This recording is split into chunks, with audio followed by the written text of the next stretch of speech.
जयपुरी अस्पताल में बना ट्रॉमा सेंटर। 500 वर्ग गज में बनाया गया है सेंटर। एसएमएस ट्रॉमा सेंटर का भार होगा कम।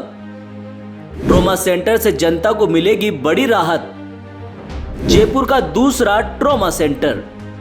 एसएमएस अस्पताल के बाद अब जयपुरिया में भी ट्रॉमा सेंटर बन गया है। इससे हादसे में गंभीर घायल ज्यादा लोगों को अब इलाज मिल सकेगा।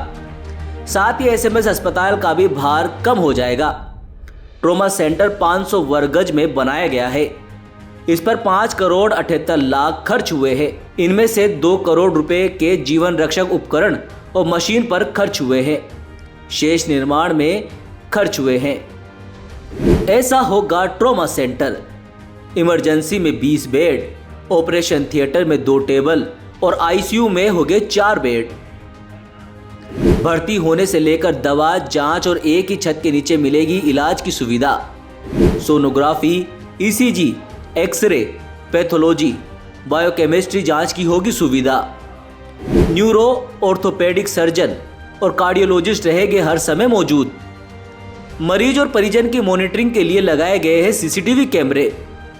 परिजनों के लिए बनाया गया है वेटिंग रूम।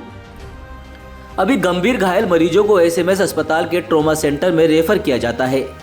ऐसे में वहां पर मरीजों का लोड बढ़ जाता है। आंकड़ों की माने तो हादसे में हर साल 10,400 लोगों की मौत होती है। जयपुर की बात करें तो हर साल 1,100 लोगों की हादसे में मौत हो जाती है। जयपुर में 2 ट्रॉमा सेंटर होने से इलाज बेहतर हो सकेगा। ज़्यादा लोगों की जान बचाई जा सकेगी।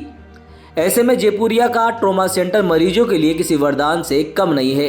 ट्रॉमा सेंटर का स्टार्ट तो हमने पिछले जनवरी में किया था। जनवरी 2023 में हमने इनॉग्रेट किया था, सबसे भूमि पूजन के बाद। तो हमारा एक्सपेक्टेड था कि दिसंबर तक हमारा कंप्लीट हो जाएगा। तो अभी लेकिन थोड़ा सा आचार संहिता की वजह से बीच में हमारे कुछ फंड की प्रॉब्लम हुई। इस वजह से वो अभी 1-2 महीने थोड़ा डिले हो गया।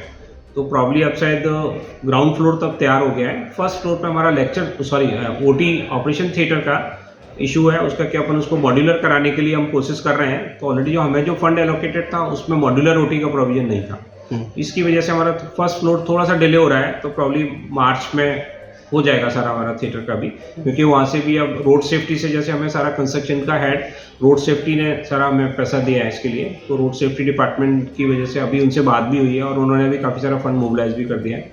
तो प्रॉब्ली शायद मार्च के एंड तक ऊपर का फर्स्ट फ्लोर भी तैयार हो जाएगा। नीचे का ग्राउंड फ्लोर अभी तैयार हो गया है। हमने इमरजेंसी एक तरह से वहाँ शिफ्ट भी की है, क्योंकि अभी हमें पोस्ट ग्रेजुएट इसमें डीएनबी रेजिडेंट लेने का इंस्पेक्शन भी था। तो वो भी हमने उसी बिल्डिंग में कराया।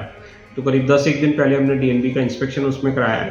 तो अब छोटा सा एक नीचे ग्राउंड फ्लोर पे तो बस जो नया जो कंस्ट्रक्टेड है और पुराना जो विंग था उसकी जो कनेक्टिंग लिंक है उस पर एक माइनर ओटी बनना है, वो अभी चल रहा है। इस वजह से अभी हम इनॉग्रेशन में थोड़ा सा टाइम चाहेंगे कि 10-15 दिन में इनॉग्रेशन के लिए हम रेडी हो जाएंगे। तब शायद ऑफिशियली सारी चीज़ें और हो जाएंगी। लेकिन हाँ, ये ज़रूर है कि हमारी एक सोच थी कि ये लास्ट करीब 4 साल से ये प्रोजेक्ट पड़ा हुआ था, जो इतने दिनों से मेटलाइज नहीं हो पाया। लेकिन अभी 1-1.5 साल में काफ़ी सारी चीज़ें ठीक होने से पब्लिक को, मेरे को लगता है जैसे ये फुल फ्लेजेड चालू हो जाएगा तो इससे काफ़ी आराम मिलेगा।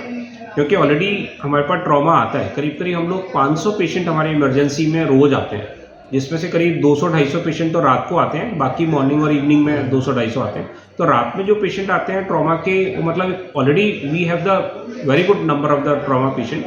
तो बस इसके लिए हमने गवर्नमेंट से भी, इवन हमारा आरयूएचएस से भी, जैसे एडमिनिस्ट्रेटिव कंट्रोल आरयूएचएस का है, तो हमने उनसे भी रिक्वेस्ट किया कि हमें उसके पर्पज़ के लिए, ट्रॉमा के लिए हमें एक न्यूरो सर्जन और एक प्लास्टिक सर्जन, ये एक हमें अगर अवेलेबल करा दें, प्लस एक कार्डियोलॉजिस्ट, 3 चीज़ों की हमें ज़रूरत है। बाकी तो हमारे पास इंफ्रास्ट्रक्चर करीब करीब सारा रेडी है। इवन जैसे एंसिलरी स्टाफ के लिए कलेक्टर साहब अभी विजिट किया था, उन्होंने कह दिया कि ठीक है, आप अपना वार्ड बॉय रख सकते हो, अपने कंप्यूटर ऑपरेटर, स्वीपर, ये सारी फैसिलिटीज़ के लिए उन्होंने कह दिया कि आप एमआरएस से ले लें। उसके लिए हमने सारी परमिशन भी ले ली, कवायद भी शुरू कर दी। बस सुपर स्पेशलिटी में ये 3 सुपर स्पेशलिटी के अगर डॉक्टर्स हमारे पास आ जाते हैं तो पब्लिक को नो डाउट बहुत अच्छा बेनिफिट मिलेगा। बाकी तो समय के हिसाब से पता नहीं क्या क्या चीज़ें चेंज होंगी। लेकिन हाँ, मेरे को लग रहा है कि ये आज की तारीख में हमने इन 3 चीज़ों की रिक्वायरमेंट है। तो अगर ये तीनों हमारे पास आ जाते हैं तो पब्लिक को डेफिनेटली बहुत फ़ायदा मिलेगा।